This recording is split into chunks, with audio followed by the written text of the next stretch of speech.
dan juga seluruh umat baik yang dari Benolaya maupun yang dari Promasan.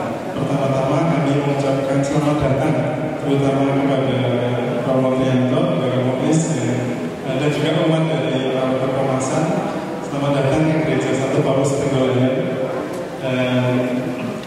Selamat menikmati apa yang ada di tempat kita yang sudah disiapkan oleh tim dan teman-teman.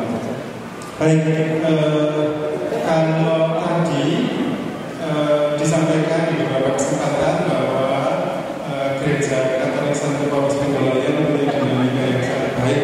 Saya kira memang sangat baik, benar-benar sangat baik. Menurut saya kalau apresiasi untuk umat Gereja Santo Paulus Benolaya. Pertama-tama karena secara tata kelola pastoral kita sudah sangat rapi, maksud saya paling tidak dari persepsi kami sudah mempunyai pedoman pelaksanaan pelayanan pastoral paroki P5 yang sangat baik, mengatur hampir semua hal terkait dengan pelayanan pastoral, meskipun beberapa yang sebenarnya juga akan kita sesuaikan dengan apa yang ada dalam kondisi Gereja Santo Paulus Benolaya. Kemudian yang juga patut kita sampaikan Romo Tri bahwa Gereja Santo Paulus Benolaya juga sudah mengikuti apa yang digariskan oleh T5.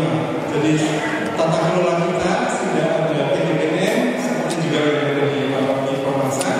Yang kebetulan di sini ada selain ketua PGPN ada saya di sekretaris PGPN, ada Pak Jarod di PGPN, juga ada Pak Budi yang ada di PGPN, dan ada Pak Petrus yang ada di PGPN. Meskipun sebentar lagi Pak Petrus juga akan pamit karena pindah domisili di Manggar. Di Gereja Santo Paulus Benolaya ini memang sangat positif. Kalau kita melihat dinamika itu juga sangat bagus, dan saya mengapresiasi karena menjadi penegas kekatolikan dan ciri kekhasan apostolisitas Gereja Katolik. Kenapa? Karena justru dinamika itu didasarkan pada tiga semangat, tiga asas. Kalau tidak salah itu kutipannya dipakai di mana-mana. In principius unitas, in dubius libertas, dan in omnibus caritas. Jadi meskipun untuk hal yang masih terbuka memang sangat dinamis dan itu baik karena itu masih sangat terbuka. Tapi untuk hal yang prinsip kita itu bersatu. In principius unitas, dalam hal prinsip kita bersatu dan sangat bagus. Hal yang prinsip itu apa? Misalnya terkait dengan kepemimpinan tata kelola gereja. Jadi umat Katolik Santo Paulus Benolaya di sini sangat berterima kasih kepada Penggembalaan Romo Agustinus Taliapan yang senantiasa terus memberikan kita pendampingan iman untuk menuju bertumbuh secara dewasa, sehingga kami sangat dikembangkan secara iman dan juga secara tata kelola. Kami meyakini betul bahwa prinsip itu kita pegang teguh. Contohnya saja misalnya terkait dengan ciri apostolisitas. Kami memandang bahwa semua imam itu adalah wakil Kristus yang mempunyai otoritas di persaudaraan Kristi, sehingga kami pasti akan memposisikan siapapun sebagai imam di Gereja Santo Paulus Benolaya ini sebagai pribadi Kristus, in persona Kristi.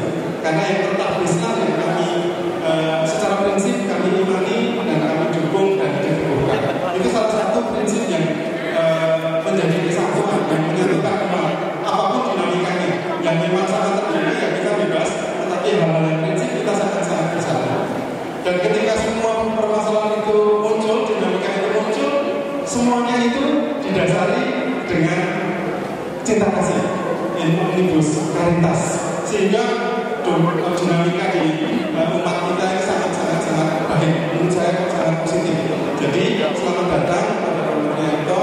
Juga jangan khawatir, umat Promasan kami pasti akan memposisikan semua imam yang ada di Benolaya ini sesuai dengan prinsip-prinsip Katolikan kita yang tadi itu kita sampaikan dalam tiga asas itu. In principius unitas, in dubius libertas, in omnibus caritas.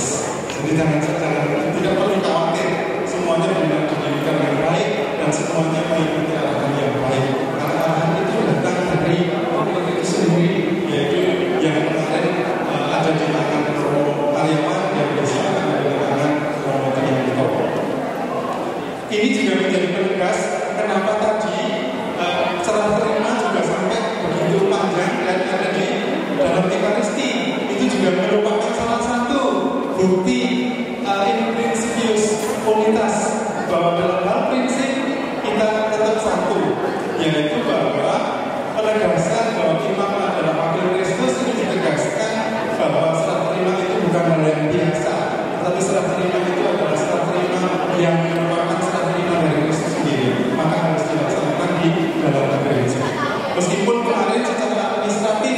sudah diserahkan, sudah diserah terimakan. Nah, kalau sekarang ini memang harus ada dua tahapan serah terima. Karena kalau sudah hanya diserahkan dalam prinsip Katolikan saja, dari kepemimpinan Kristus ke kepemimpinan Kristus yang baru, jangan-jangan ada hal praktis yang belum bisa diterima. Contohnya tentang tata kelola perlembagaan, tata kelola administrasi, dan tata kelola harta benda. Yang biasanya jadi masalah itu tata kelola harta benda. Maka perlu diverifikasi, perlu dicek dulu. Kalau semuanya sudah oke, sudah bisa diterima dan tidak membebani pastor yang akan menggantikan, baru bisa dilaksanakan serah terima yang baik. Saya kira apa yang sudah kita lakukan sesuai dengan prosedur dan asas-asas Katolikan yang kita ikuti dan kita teguhkan bersama-sama. Saya kira itu sambutan dari kami. Mohon maaf karena sedikit panjang, karena ini juga terima kasih sekali lagi kepada Bapak Paroki dan karyawan yang selalu membuat kita selalu bertumbuh secara iman dalam tata kelola pastoral paroki, sehingga kita semua itu mempunyai pertumbuhan iman termasuk dalam pengelolaan tata kelola pastoral. Terima kasih waktu saya